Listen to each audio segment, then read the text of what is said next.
Hello and welcome to Protect and Prevent podcast. My name is Opal Singleton. I will be the host of this podcast, and I'm also the president and CEO of an organization called Million Kids, millionkids.org, not .com, .org. We're located in Southern California, but of course we work all across the United States. And we are known for our research and also our programs in keeping kids safe from predators, and especially online predators. Well, what I want to talk to you about today is near and dear to my heart.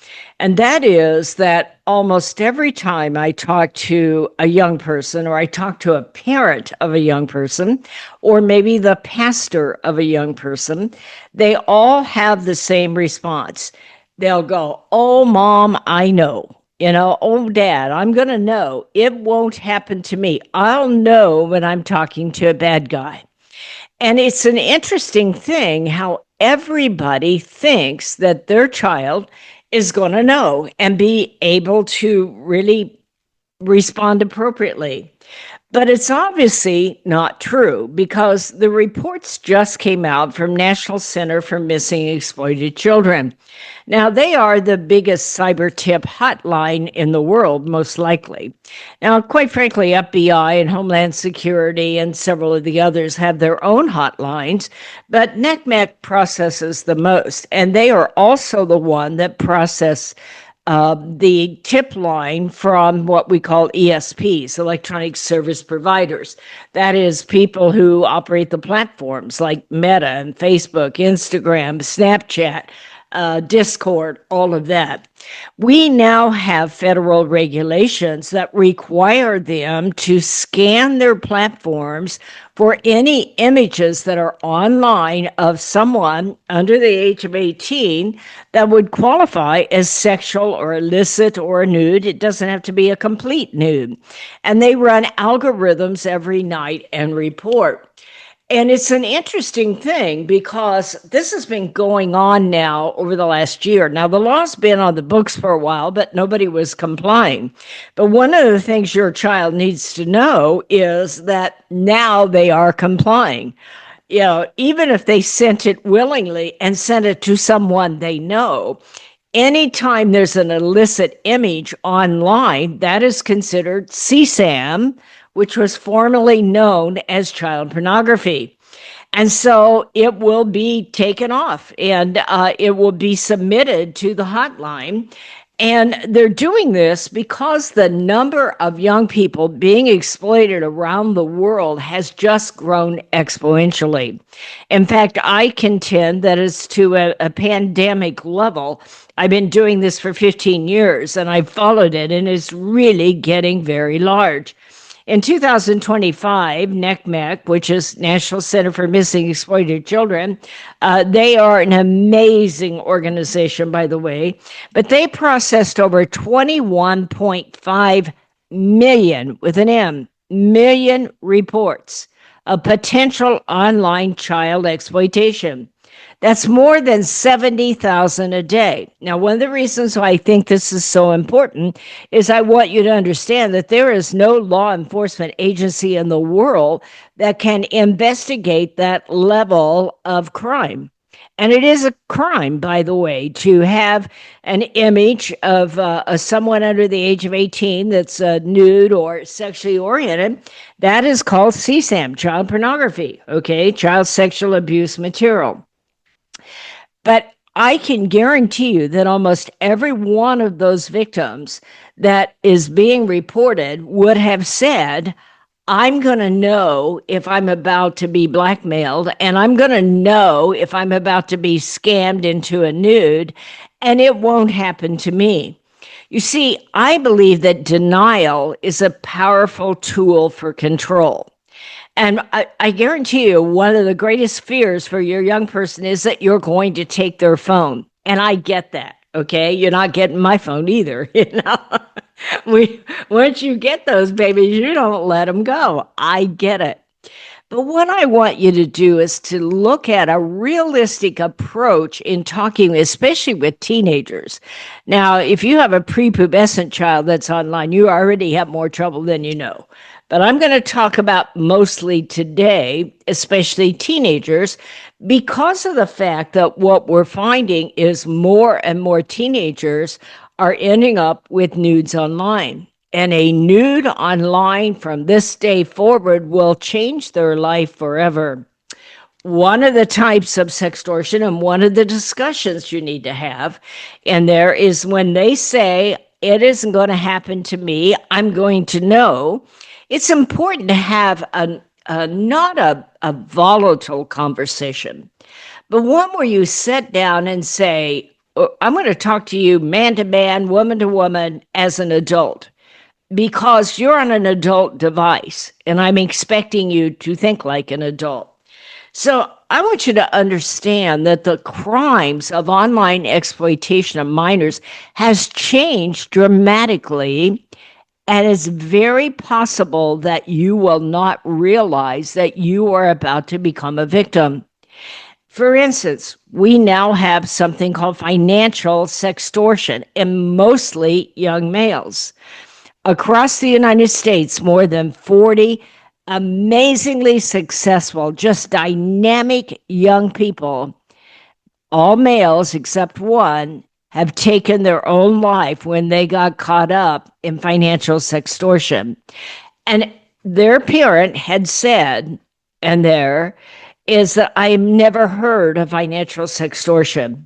So part of your conversation has to be about how online exploitation has changed, because your young person is going to think that they're going to be able to recognize it.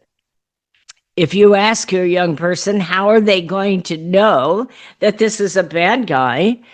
Their most likely response is going to be, well, I only talk to people I know. Well, that's good, or, they know somebody I know, a friend of a friend. Well, here's the problem with that.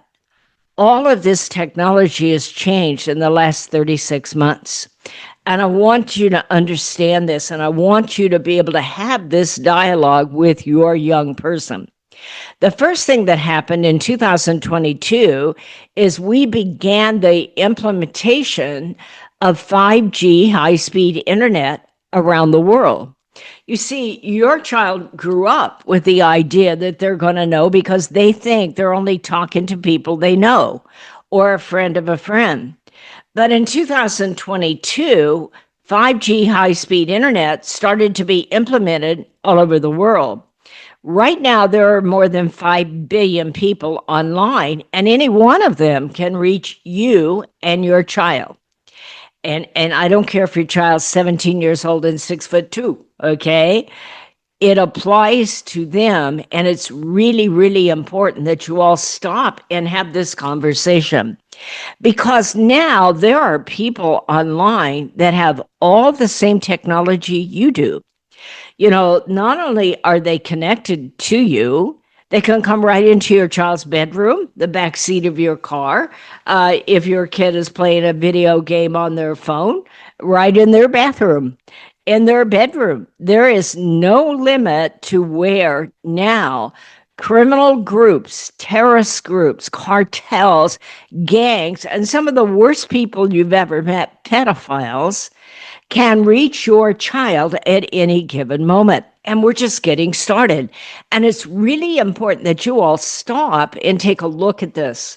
So what used to happen, what your young person often will think is that, oh, well, it's somebody at school that's trying to trick us into sending us a nude, and they're going to bully us. Or maybe it's some weirdo in mom's basement, in their mom's basement, not my mom, okay?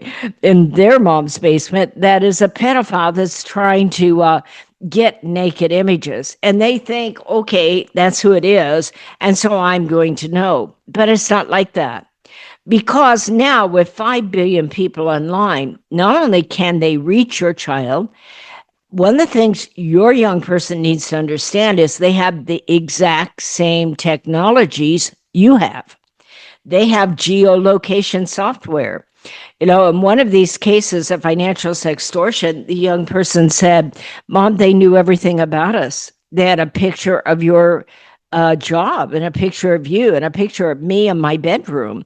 Well, their house had been on Zillow. And if your house has been on Zillow, please get your realtor to take it off ASAP, because that can be accessed by people in Nigeria and Myanmar and Cambodia and Pakistan and Philippines and all the other places in the world.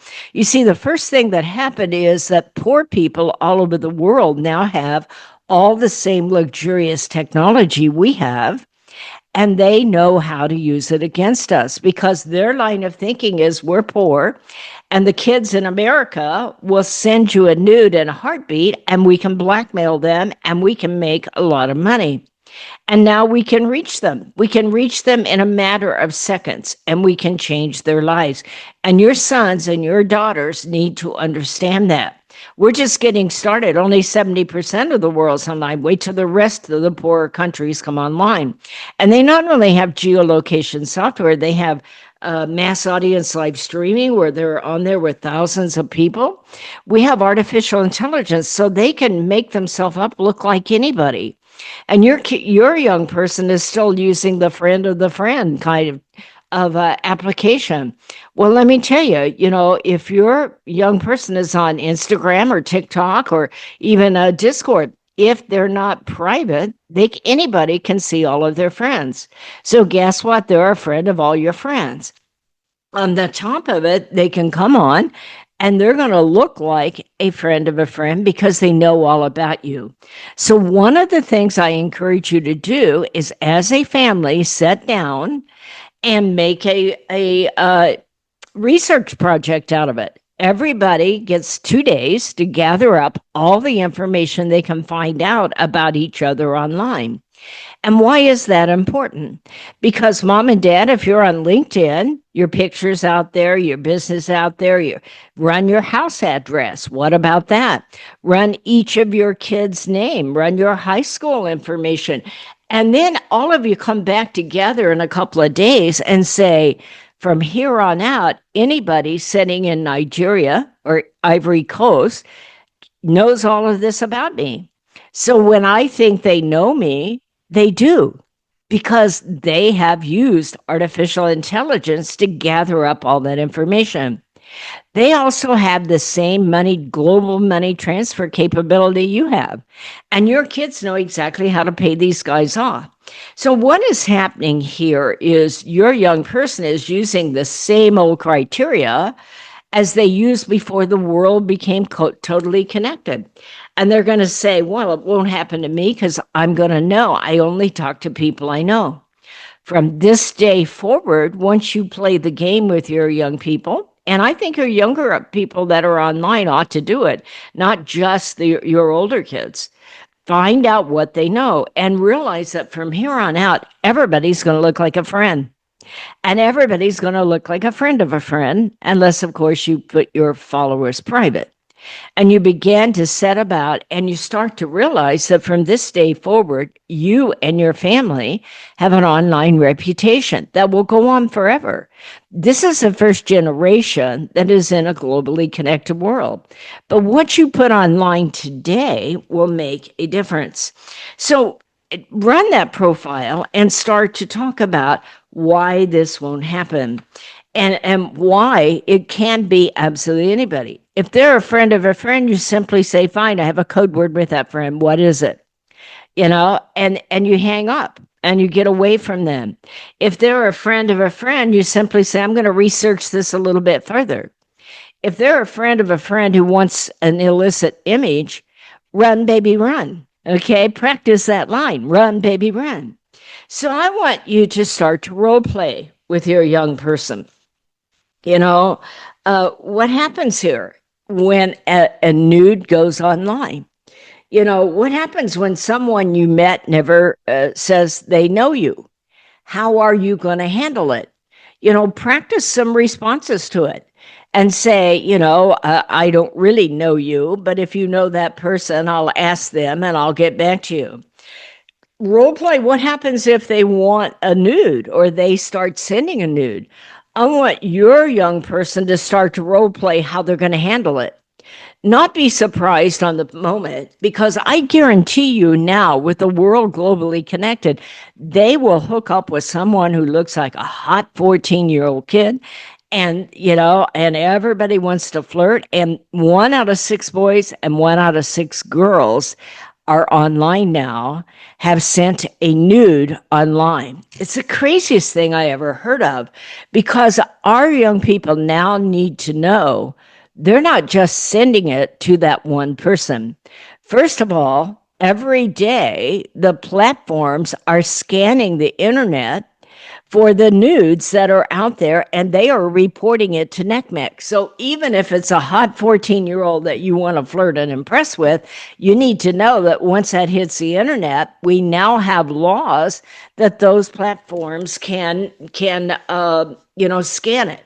Now, we know from the recent reports that they have changed their MO, and your young person needs to know this, that the first thing they'll do is if you meet online and it's looking like it's really hot, they will move you. That's one of the biggest hints that you are about to be in trouble. They'll want to meet on an encrypted site. They'll want to meet in direct messaging. If you're on a dating site, let's talk offline. They will move you, and they'll start to say things like, this is our little secret. Both of those should be big red flags in any new relationship online. Why are they moving you off? Because they're trying to get it so that they cannot get caught. And think about this a minute. If they can get you into encryption, which many of these cartels are doing, is getting kids thinking that they're talking to a hot 14-year-old, they'll get them to go offline. One of the things I would say to you and your child is role play that. Why? Why do I have to move? What's wrong with talking right here? And why do I need to move on an encrypted site? And I no longer send anything online that can be used to blackmail me. So let's talk about now, because we have artificial intelligence, so do the people in Nigeria and Myanmar. They can take even the slightest image of you, maybe a topless shot or, just a little bit, and they can put a nude body on that, and they will set up so that it looks like it's going out to everyone you know. Here's your nude, and here's your list of followers. It's going everywhere. Fine, that's not me, and I don't have a problem with it because of the fact I'm going directly to law enforcement, and this is the end of the conversation. But before that, I want to screenshot your connection, because we're going to turn this in. I do not send nudes, not even if I'm a victim of a deep fake. And so then we need to role play with your individual, your young person, to say, how are you going to handle it if somebody says, I have a nude of you, or I have a partial nude of you, or here's your nude and I'm going to destroy you. You see, what happens right now is they get lured in to sending a nude, and then the blackmail begins. I want like $5,000, I want $3,000, or you're a dead man. And this becomes absolutely brutal. Because what has happened is that your young person has been lured in by somebody and been turned over to a cartel that has nothing to lose. Setting in Ivory Coast or Myanmar or Nigeria, they have nothing to lose. They become absolutely ruthless. So your child will panic. That's exactly how it goes. All of us would. You know what it feels like if you push the wrong button and it looks like you're about to get a virus, or about to get hacked. Well, imagine if you're only 14 years old and you have already sent something. You're going, I'm dead meat. And these cartels are over there, and they already will have that nude. They may modify it very quickly and say, you're a dead man, you're rude. Here's your nude, and it's going to all these people. One of the things you may want to do is research this on YouTube with your child. The first thing I would suggest you do as a family is research yourself and see what can be known on there. The second of all is, unless your child's depressed or maybe having behavioral issues or that kind of thing, but it would be good to go onto YouTube. There are all the stories on there about kids who were blackmailed overseas. It's called sextortion. And you can put in teen sextortion, and if your child has a strong personality, you can put in suicide and look at some of those stories. One of the things the reason I want and I feel so strong about this particular podcast is that it's important that we help young people overcome their denial of it won't happen to me. Because I can guarantee you that with deep fakes and with the global world connected with all the latest technology, it not only is going to happen to your young people, it can happen to your parents, your elderly parents, and those romance scams. It could happen to you. And so it's very important that we began to take down the veil of denial of it won't happen to me and prepare our young people that it's most likely going to happen to them. So they need to be able to recognize this scenario, recognize that whatever information they're being given by somebody they've never met is really public knowledge, and really hold people's feet to the fire on a friend of a friend. But the most important thing you can do is start to role play with your young person. How are they going to handle it? What happens to them if a new contact comes on and starts getting really sexy, and they want something? How are they going to handle it? Are they going to send a nude? Are they now aware that even if that person is not a bad person, that all nudes are being looked for online each night, scanned by the ESP providers? What about if they start to blackmail them? How are they going to handle it? And one of those conversations is don't pay them money. Whatever you do, don't pay them money. You do not have enough money to make them happy, okay? And you don't have enough money to stop them. They will threaten to destroy you. What I'm going to tell you is that the reason you and I are role playing is I hope from this day forward you understand that all of it's changed. The world is globally connected. It's not the same. The ESP providers are scrubbing the platforms.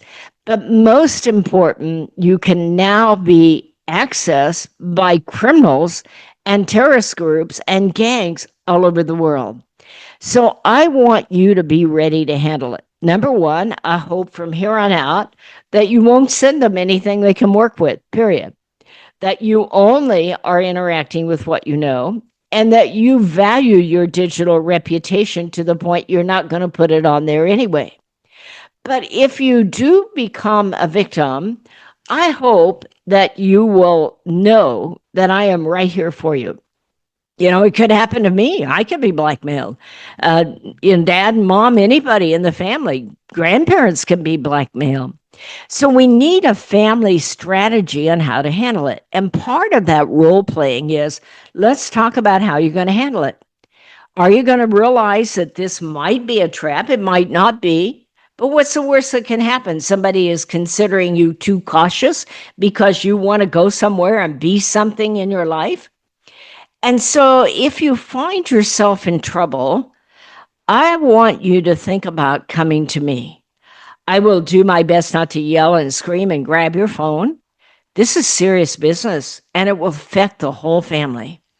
Our world changed recently, And in the past, it was okay to think, okay, you're going to be smart, you're going to outfox them.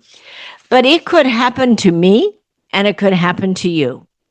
And I no longer think that I'm going to be able to outfox them.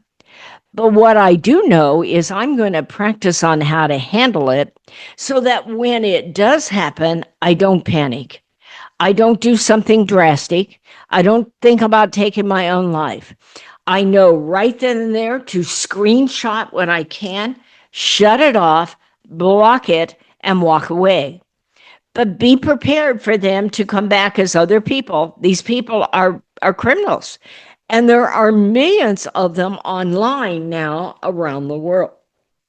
If there are 5.5 billion people online right now, I guarantee you at least 1% of them are bad people. I bet that number's 10%, but I can't prove that, so we won't say that.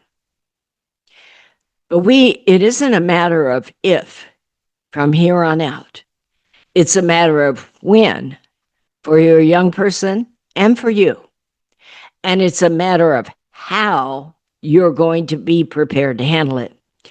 The way to handle it is to walk through the scenario so that you know that you don't have to do anything drastic. They may tell you you're ruined. They may hold up whatever picture they have of a nude. They may tell you they're going to destroy you if you don't give them money. But that is how that is going to work from here on out. What you and I are going to know is how to handle it and how not to handle it. How not to handle it? Don't send money. Don't believe them. Don't give in, and don't do anything crazy and drastic. How to handle it is to screenshot it and shut it off. Block them and go immediately and ask an adult for help. Either your teacher, school resource officer, or me, or someone you trust, a pastor maybe, or a teacher, a sports coach, and have them help you get to law enforcement and report it. You know, this is not a one-off. If NCMEC took 21 million reports last year, 70,000 a day, it is going to happen, and it might happen sooner than later. What is important is to help your young person, anybody who is online, to understand how and why it is happening, to educate yourself and keep up on it, to be able to set a pattern of how to respond, a role play on how to handle it, and then a discussion of how important it is to reach out and get help. Because not only are you not their only victim, you can help save other victims that might not be as mature as your young person is, might not be willing to ask for help, might panic and do something crazy. The most important thing we can do is understand financial sextortion online. And Million Kids, go to millionkids.org. We have many, many YouTubes on financial sextortion. We have all of our podcasts on financial sextortion. Financial sextortion most often happens when foreign country criminals come in and trick our kids into sending something they can work with, a nude, a partial nude, or whatever, and then starting to blackmail them. And once that happens, they become absolutely ruthless with our kid. One kid literally received 1,000 texts in a 24-hour period. You're nothing, you're nobody, you're ruined. So we need to get there first. We need to help our kids understand what the word financial sextortion is. We need our whole church to understand that. We need to spread that word throughout the youth ministry and also the adult ministry. We need every teacher in America to know and understand, every security officer in a school to understand, every therapist that's out there, every mental health person that's out there, every first responder. We have to understand how financial sextortion works. But the most important thing is sit down and have this dialogue with your child to help them understand it will happen to them. It can and it will, but we're going to get there ahead and we're going to empower our kids so they don't become victims of sextortion, and especially financial sextortion. My name is Opal Singleton. You can write to me at opal, OPAL, at millionkids.org. Please go to millionkids.org, sign up and for our newsletter. If you are in the mood and you're willing and capable of donating to support our work, we highly recommend it. Just go to millionkids.org/donate. Thank you for listening. I hope this is helpful. I hope you'll share it with everyone you know. And I'll see you next time on the next podcast. Have a great week.